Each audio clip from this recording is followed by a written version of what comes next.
In the final year of World War II, when Germany was collapsing from the inside, a 17-year-old boy stood at the edge of history with a lie trembling on his lips. He was not a soldier, not a spy, and not a hero. He was a messenger, terrified, and dangerously close to the most powerful man in the Third Reich. His name was Karl Fischer. Karl grew up in a small German town scarred by bomb craters and silence. By 1945, his school had closed, his father was missing on the Eastern Front, and his mother survived on ration cards in fear. Like thousands of other boys, Karl was pulled into the war machine too young to understand it. He joined the Hitler Youth, not out of belief, but because refusal was impossible. By April 1945, Berlin was a city waiting to die. Soviet artillery thundered day and night.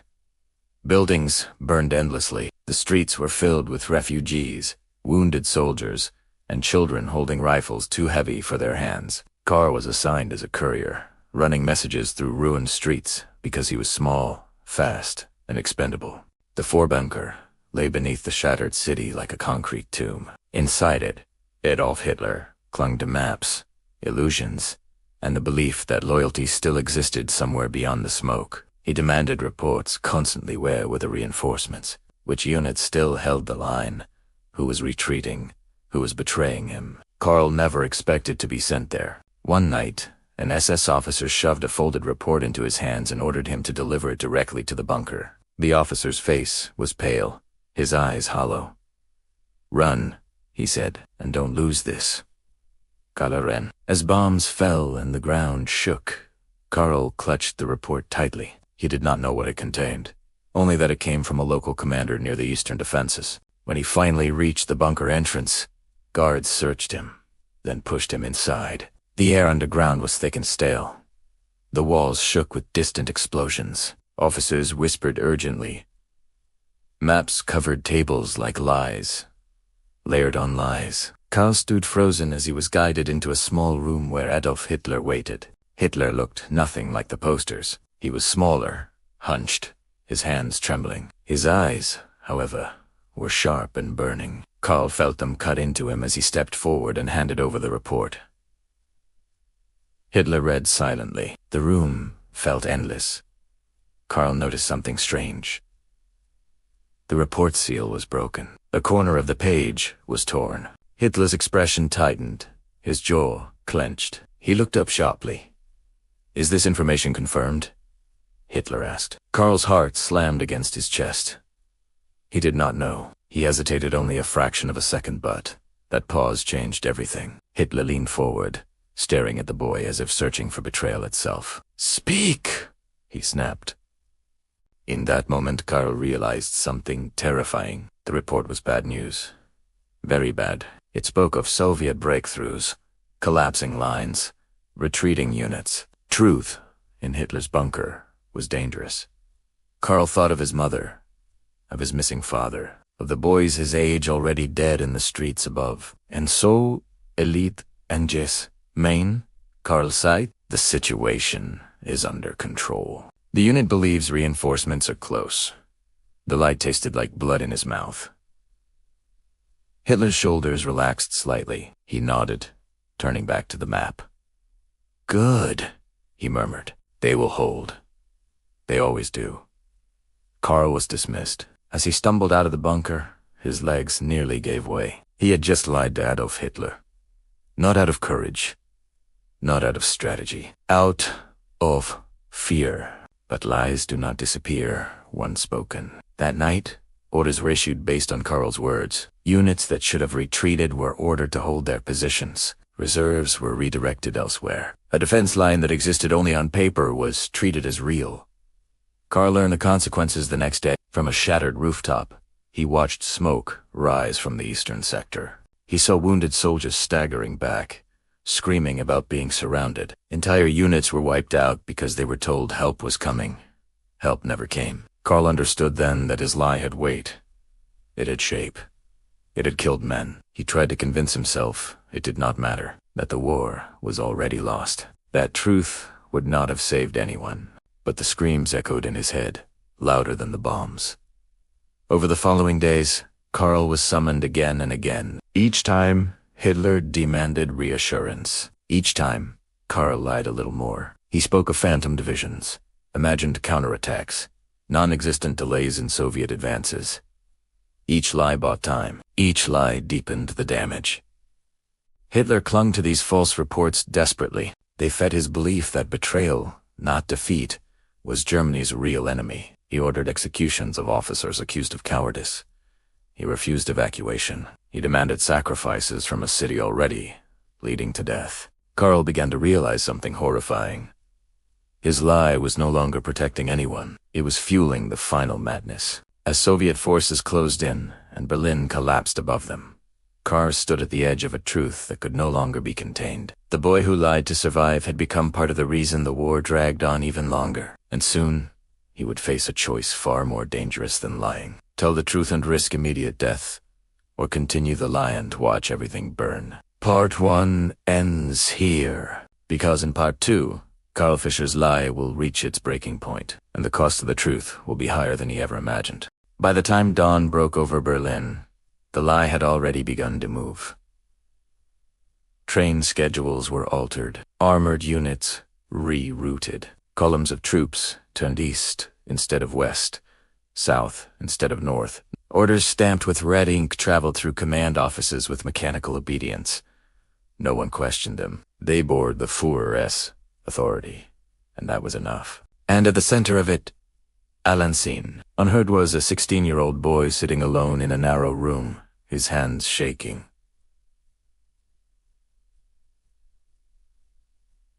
Karl Fischer had not slept. The walls of the interrogation wing still smelled of disinfectant and cold stone. Somewhere in the building, boots echoed sharply, each step reminding him that he was still inside the heart of the Third Reich. He replayed the conversation again and again, in his mind every word he had spoken to Adolf Hitler himself. The fabricated supply routes, the invented partisan strength, the false claim that Allied forces were preparing an ambush near the Vistula River.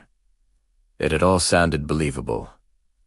Too believable. Karl had expected to be shot within hours. Instead, he had been escorted back to his cell with stiff salutes and cautious glances, no longer treated as a frightened boy, but as a witness who had changed something important that terrified him more than death. The consequences of a lie within 48 hours. German divisions that should have reinforced the Western Front were pulled away. Commanders grumbled, but obeyed.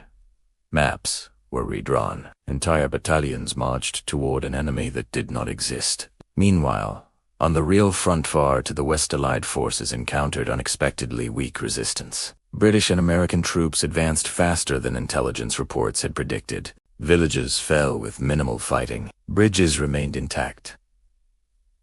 German counterattacks came late, or not. In a quiet farmhouse near the Rhine, an Allied intelligence officer stared at a battlefield report in disbelief. "This doesn't make sense," he murmured. "Where are the reserves?" They would never know the answer. The boy becomes a threat inside Berlin. Suspicion began to grow. Not toward the lie, but toward the liar.